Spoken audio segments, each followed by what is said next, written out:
softest words, there is a little glitch here, is that if you don't honor your word, you will be out of integrity. It will clash with what you're trying to generate or create in your life. So we're going to expand a little bit on that. The practice itself for this week has three components. Number one is that you want to use kind words. So I think this is a pretty given. It's easy to understand that one. The number two is I will honor my words.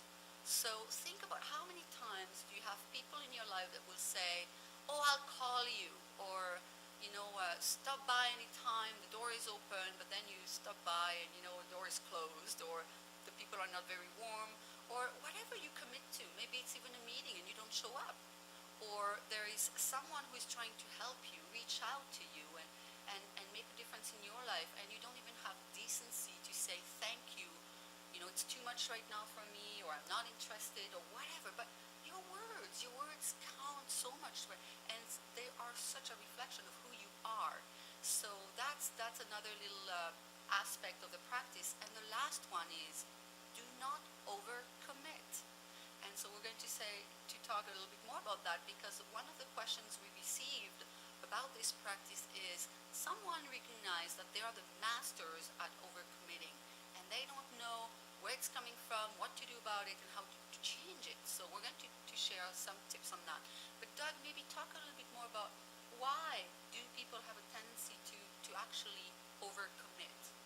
Well, there's no question that we all desire, as I've mentioned many times on the show, to be kind to one another. We have a desire to, when we talk and have conversation, there's never, at the verbal level, a desire to say something that's mean or hurtful. Sometimes it comes out. But typically we focus on just speaking kind words.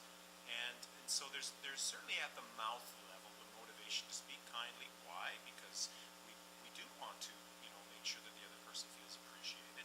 But at the same time, we also want to be appreciated, so our words reflect what we want in our own lives.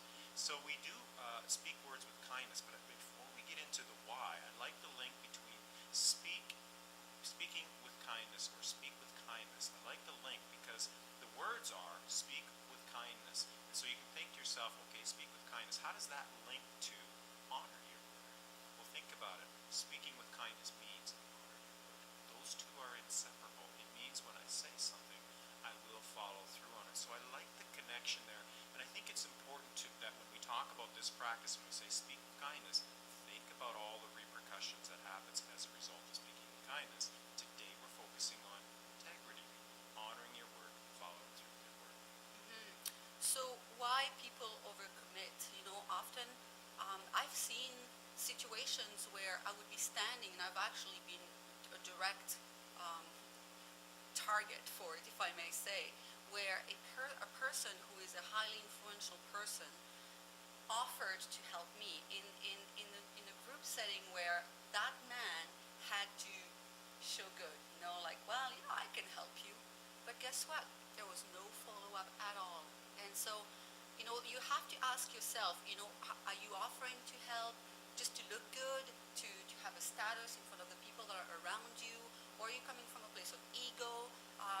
And genuinely think about what you say. And before really committing into something, make sure that you can commit to it. There are a lot of people that don't have time to extend themselves that much more. They're so thin, stretched so thin. So it's really about honoring that in you, recognizing, this is how much time I have, this is the much time of energy or abundance, if you want to help her financially. And you just got to balance all of it and make sure that you don't overcommit. If you do commit to something, that's again the power of your words, the kindness in your word, the integrity in your words. Follow through. So why do we overcommit? And you can certainly come up with a lot of reasons why we overcommit. A lot of people boil it down to two things why we overcommit. One is because perhaps we're coming from a place of guilt. Maybe we felt like we made a mistake somewhere and we owe it to somebody. So this place of obligation where somebody says, give me a call sometime, or it comes out of my mouth first, and I say, I'm going to call you. let's get together. So I make that commitment, I put it out there, but it's coming from a place of obligation. But what's happened is I haven't taken into consideration the capacity of time, of all the things that I have to do, or my ability to fit it in. And so when I come from a place of obligation, it typically falls at the bottom of the list once I'm not accompanied with that person. So that's one major reason is that obligation factor. And the other one is we want to please. We really do want to please others. We want to make sure that the person that we are committing to, we're concerned about their situation. Someone says they're talking about, oh, I got all this moving today, next week. I got to move from my house. And we all know the pain of moving. I mean, I've moved, and there comes a place in life where you say, I'm never moving again. But when someone says that, then out of your mouth comes this desire to help. Oh, you know what? I'm going to give you a call this week, and I'm going to give you a hand. And so again, that sense of obligation to bring pleasure or to ease that person's pain, there's just something inside of us that just wants to ease pain. But by doing that, we make a commitment, and we haven't possibly taken time to know what our capacity to commit to that is. And an interesting factor in this is that because we then realize, oh, well, I really don't have the time, or I really don't have the capacity to do it, then we really feel guilty.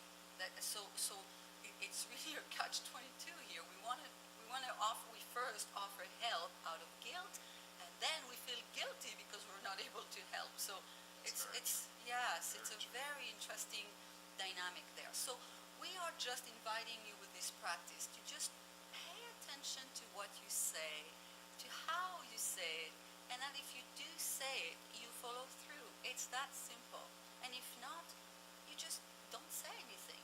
It's okay, and just sometimes offering a smile or be kind in another way is just helping that person just as much. So don't be too hard on yourself, and embrace the fact that number one thing is really about helping ourselves, being honoring us.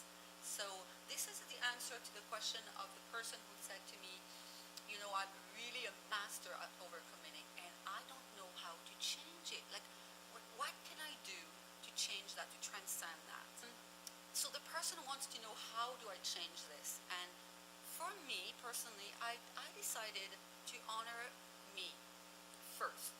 If I cannot honor myself, I cannot honor anybody else.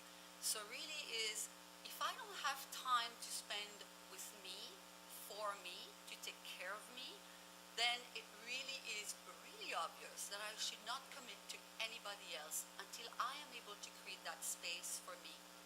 Now, the second step of this is that the more I create space for me, the more I rejuvenate myself, the more I feel good about myself. And then the more time is created around me, because I am more efficient, I'm more productive as well. I attract more of what I want because I am in that place of love, of ease, of happiness. So creating a space for you first, the time for you first. And then from that place, managing, okay, well, this week I will be able to help one person. Start with one, and then see how it goes and how you can extend it, and learn to master the zip it technique.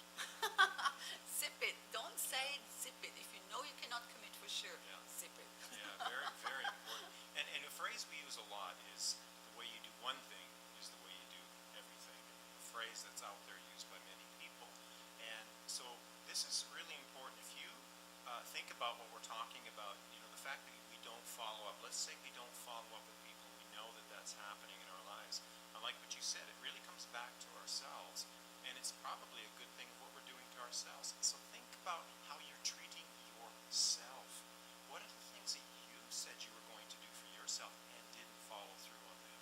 And there's probably a few things going on in our own hearts where we are not being kind to ourselves. I mean, that's really the reflection. It's because we're not being kind to ourselves. So dig deep. Look at your heart. Look at what's going on in your world. And I agree, when you start cleaning up those things, the reciprocal process is that you will, in turn, when you make a commitment to someone else,